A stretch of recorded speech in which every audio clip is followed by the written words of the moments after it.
Assalamualaikum warahmatullahi wabarakatuh. Perkenalkan, saya Viviana Putri Pertiwi, mahasiswa Fakultas Psikologi Universitas Semarang dengan NIM F131200247. Kali ini saya akan membahas dua topik bahasan yang merupakan bagian dari mata kuliah Psikologi Lintas Budaya yang diampu oleh Ibu dosen Kimi Katkar untuk pemenuhan ujian tengah semester Psikologi Lintas Budaya.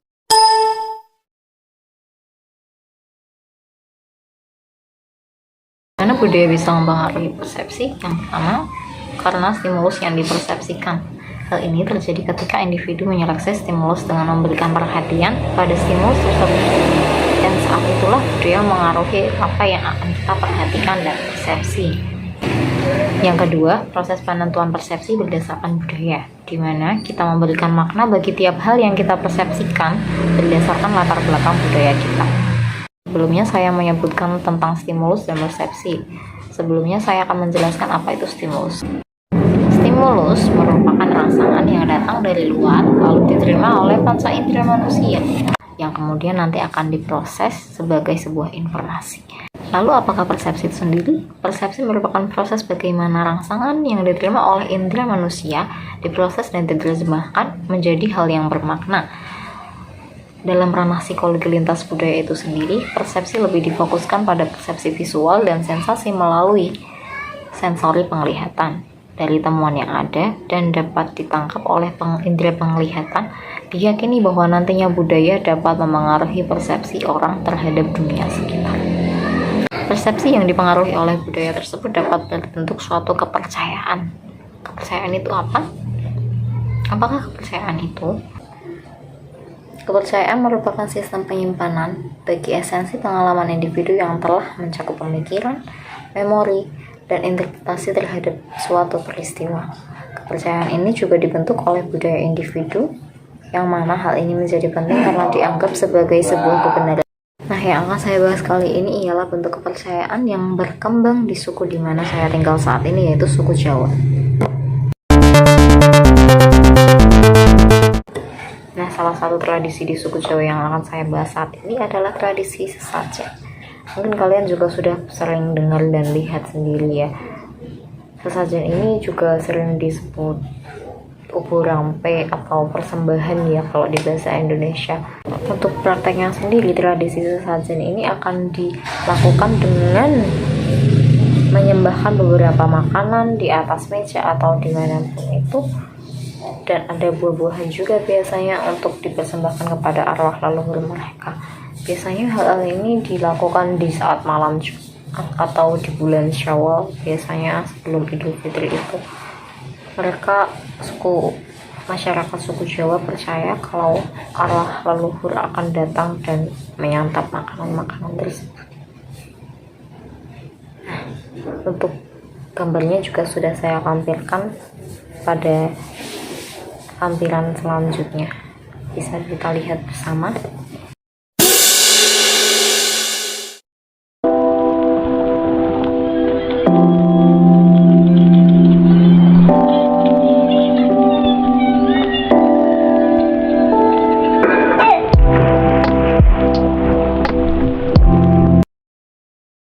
Setiap main ke rumah nenek di Jawa, saat hari tertentu pasti kalian ketemu meja ini. Terutama hari Jumat Legi, Ramadan, Lebaran bahkan saat acara selametan. Semeja lengkap seperti jamuan. Untuk seseorang ada kopi, teh, jajan, pasar rokok atau konon katanya di hari tersebut roh keluarga yang telah meninggal kembali ke rumah untuk bertemu keluarga. Nah, itu tadi merupakan gambaran-gambaran dari tradisi sesajen yang sudah berkembang mungkin berabad-abad lalu ya di suku Jawa. Selanjutnya juga ada salah satu tradisi yang melekat di suku Jawa yang pastinya sudah sangat familiar di kehidupan kita ya, yaitu adat mitoni atau 7 bulanan ketika ibu hamil mengandung anak pertama dan menginjak kandungan yang ke-7 bulan. Mereka akan mengadakan serangkaian acara untuk merayakan hal tersebut dengan serangkaian adat khas suku Jawa yang berarti yang memiliki makna masing-masing.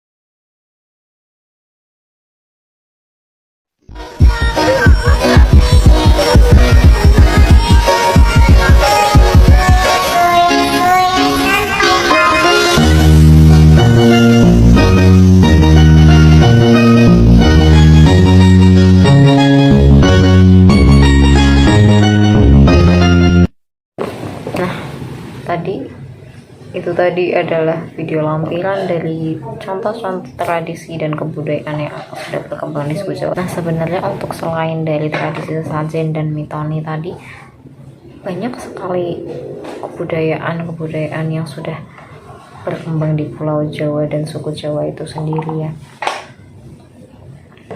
Selain yang sudah saya sebutkan tadi, itu masih ada banyak lagi ya budaya-budaya yang dipengaruhi persepsi yang sudah berkembang di suku Jawa itu sendiri. Seperti contohnya juga ada mitos, ada penafsiran mimpi, dan juga adat istiadat lainnya.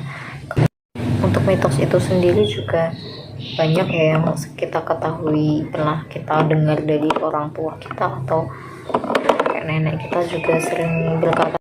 Seperti contohnya ketika anak perempuan yang tidak bersih saat menyapu nanti jodohnya akan berewokan, atau tidak boleh memotong kuku di malam hari dan yang banyak lagi lainnya ya, yang nggak mungkin saya sebutkan satu-satu di sini.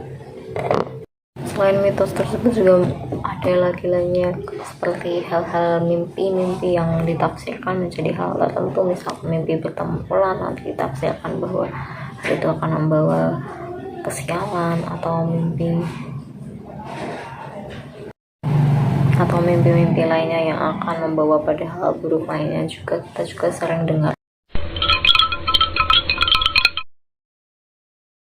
Nah, untuk budaya dan kreativitas itu sendiri, di sini saya akan membahas tentang budaya takbir keliling saat menjelang Idul Fitri. Takbir keliling ini sebenarnya sudah umum ya, dan nggak jarang juga.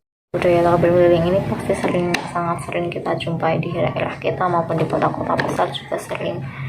Dan sekarang pun macamnya juga semakin beragam dan unik dan kreatif.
Video lampiran tadi sekaligus mengakhiri pembahasan saya pada hari ini.